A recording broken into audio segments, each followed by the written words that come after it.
Voilà. Pour les asymptotes verticales, maintenant, la définition, une fonction f de x admet une asymptote verticale d'équation AV égale à x égale à AV a comme équation x égale à A si limite x tend vers A de la fonction nous donnera un nombre sur 0. Ok, dans ce cas-là, on va nécessairement avoir une asymptote et il faut faire attention, ce nombre, il doit être différent que 0. Puisque si j'ai 0 sur 0, ça sera un autre cas, le cas 3, mais si j'ai un nombre sur 0, c'était donc le cas 2. Ok, rappelez-vous que pour le cas 2, on doit avoir le tableau de signes pour déterminer limite gauche et droite de la fonction. Pour étudier le comportement de la fonction autour de asymptote verticale, il faut, en fait, c'est ce que j'ai noté ici, il faut établir un tableau de signes qui permet de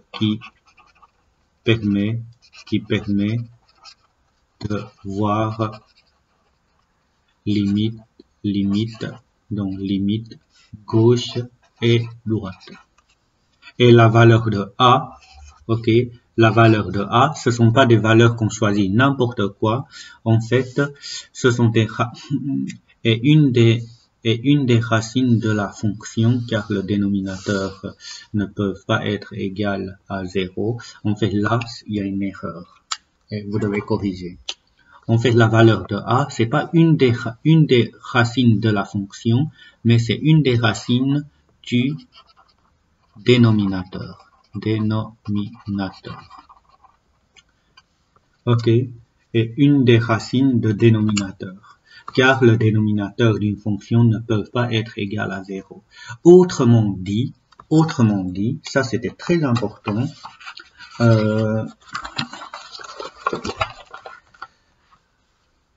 après ce point-là, qu'est-ce qu'on pourra donner comme conclusion? En fait, si il n'y a pas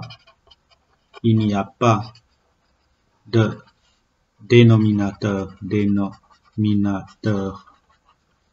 dans l'expression, on est sûr qu'il n'y a pas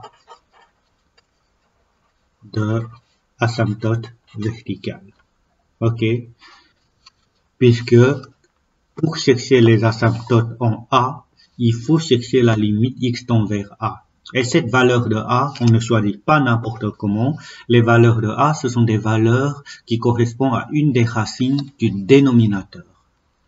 Alors, il faut avoir un dénominateur à la base. Si on n'a pas de dénominateur, on n'a pas la valeur de A. Si on n'a pas la valeur de A, on n'a pas les asymptotes verticales. Ça, c'est le raisonnement, la résolution d'inverse. Maintenant, un petit exemple. Imaginons qu'on vous donne la fonction f de x qui est égale à 4x moins 1 sur 2x moins 2. Cherchez si la fonction a une asymptote verticale. Si oui, étudiez le comportement de la fonction autour des asymptotes. Donc, avant tout, étape 1, il faut en fait commencer par chercher, on a un dénominateur, on doit chercher donc en fait la condition d'existence qui nous dit que 2x moins 2 il doit être différent que 0. Ce qui signifie que 2x moins 2 doit être différent que 2, ce qui signifie que x il doit être différent que 1. Alors, le domaine de la fonction, c'est quoi? C'était tous les réels sauf 1. Et 1, c'était la valeur de A. 1, c'est la valeur de A. Ici, il y en a juste une valeur, du coup, on doit juste calculer une limite. S'il y a plusieurs valeurs qu'on doit exclure, ça sera comme l'exemple qu'on a fait ici.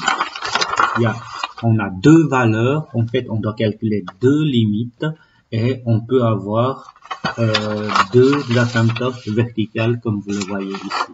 Mais là, il y en a juste une seule. Donc, chercher s'il y a une asymptote verticale. Qu'est-ce qu'il faut vérifier pour savoir s'il y a une asymptote verticale? On doit voir si on a bien le cas, cas 2. Donc, étape 2. On doit vérifier si on a bien le cas 2. Cas 2. Comment pour vérifier si on a bien le cas 2? Il suffit de chercher limite x tend vers 1 de la fonction 4x moins 1 sur 2x moins 2. Quand je calcule ça, je dois remplacer x par 1. 4 fois 1 moins 1 nous donne 3. Ok, 2 fois 1, 2, moins 1 nous donne 0. On a bien cas 2. Ok, si on a bien le cas 2, étape 3, il faut faire le tableau de signes. Étape 3, on doit passer par tableau de signes. Et pour trouver le tableau de signes ici, on doit faire un tableau de signes complet, c'est-à-dire 4x moins 1, 2x moins 2, et on a la fonction f de x, c'est-à-dire 4x moins 1 divisé par 2x moins 2. Ça, c'est une notation pour gagner un peu de temps. Donc, au-dessus, on doit mettre des racines. Des racines d'abord du numérateur, x moins 1 égale à 0, 4x égale à 1, x égale à 1 quart. Et l'autre racine, on avait vu que c'était 1. Donc, ça, on avait trouvé. Donc, on doit les mettre dans l'ordre croissante. Donc, c'était 1 quart et 1. Je sais que le numérateur s'annule ici et on va avoir plus par là, puisque c'était plus et moins du côté gauche. On a 0 et c'est le signe de x là qui est positif à droite, moins par là. Si je combine les deux, moins sur moins, on va avoir plus. 0 sur moins, on va avoir 0. Plus sur moins, on va avoir moins. Ça n'existe pas. Et plus. Donc, limite, qu'est-ce qu'on pourra dire? On a limite x tend vers 1 du côté gauche de la fonction, c'était égal à moins infini. Et limite x tend vers 1 du côté droite de la fonction, c'était égal à plus l'infini. Puisque du côté gauche, j'arrive du côté gauche, c'est donc le moins. Ok. Et du côté droite, une autre couleur. Du côté droite, c'est droite là, et j'ai plus. Ok. Maintenant, voilà. Si je fais le lien avec le graphique autour de 1, on fait déjà, dans ce cas-là, étape 4, ça c'est quelque chose qui est important. On pourra déjà en conclure que on a une asymptote verticale qui est donnée par x égale à 1. Ok. Et pour préciser, du côté gauche, ça va vers moins l'infini, et du côté droite, ça va vers plus l'infini. Donc, en x égale à 1, j'ai bien une asymptote verticale. Du côté gauche, j'ai bien moins l'infini, et du côté droite, j'ai bien plus l'infini. Donc, cette fonction admet comme asymptote verticale en x égale à 1. Du côté gauche, c'était moins l'infini. Du côté droite, c'était plus l'infini. Ça, c'est une description qu'on précise pour l'asymptote verticale. Ok. Voilà, la méthode. Donc, on a fait 1, 2, 3 et compliqué. Ok. On va essayer de déterminer ça et après, je vais vous demander d'essayer ceci. Donc, étape 1, il fallait chercher conditions d'existence, c'est-à-dire le dénominateur différent que 0, et ce qui va nous donner domaine de la fonction qui est donné par R, sauf A, mais je peux aussi avoir B, avoir C, mais là j'exagère, mais c'est pour vous dire, il peut avoir plusieurs valeurs ici. Ok. Étape 2, il faut chercher limite x tend vers A de la fonction. Et puis, il faut chercher limite x tend vers B de la fonction, etc. Et on aura identifié les cas 2. Identifier les cas 2. Une fois on a des cas 2, on pourra établir donc le tableau de signes. Étape 3, il faut établir le tableau de signes. Donc, nous avons identifié donc le cas 2. Ensuite, il faut établir le tableau de signes pour étudier limite gauche et droite de la fonction en A, B, C, etc. Tout dépend des valeurs qui se trouvent ici. Et comme conclusion, s'il y en a une seule asymptote, on note asymptote verticale A comme équation x égale à A.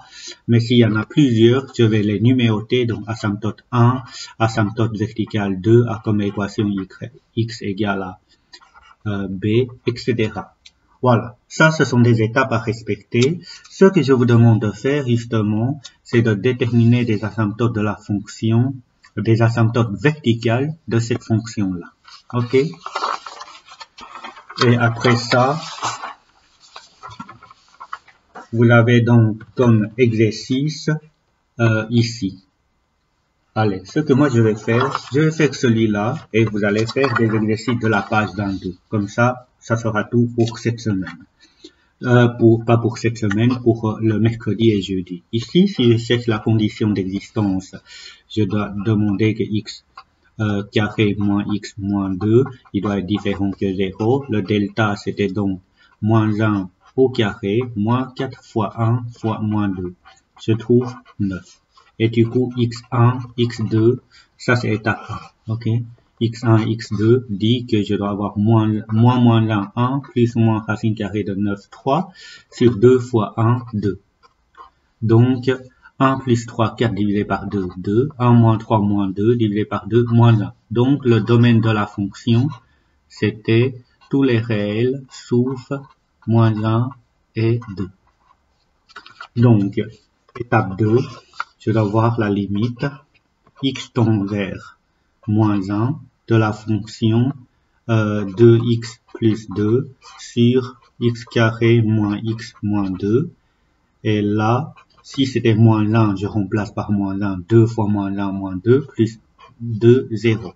Et en dessous, j'aurais aussi 0, donc là, c'était K3. Et quand c'est K3, on doit vérifier si, après simplification, on aura, il faut factoriser. Donc, comment pour factoriser? Bah, c'était égal à limite x tend vers moins 1. Là, au-dessus, je mets 2 en évidence, j'aurai 2 fois x plus 1. Et en dessous, bah, je sais que ça, avec les deux racines qu'on avait trouvées, je peux l'écrire comme x moins 2 et x moins 1, ça nous donne plus 1. Après simplification, quand je remplace par moins 1, j'aurai 2 sur moins 3. Donc là, on n'a pas AV. On n'a pas d'asymptote verticale en x égale à moins 1. Ok? Alors, on doit chercher en x égale à limite x tend vers 2 de 2x plus 2 sur x carré moins x moins 2.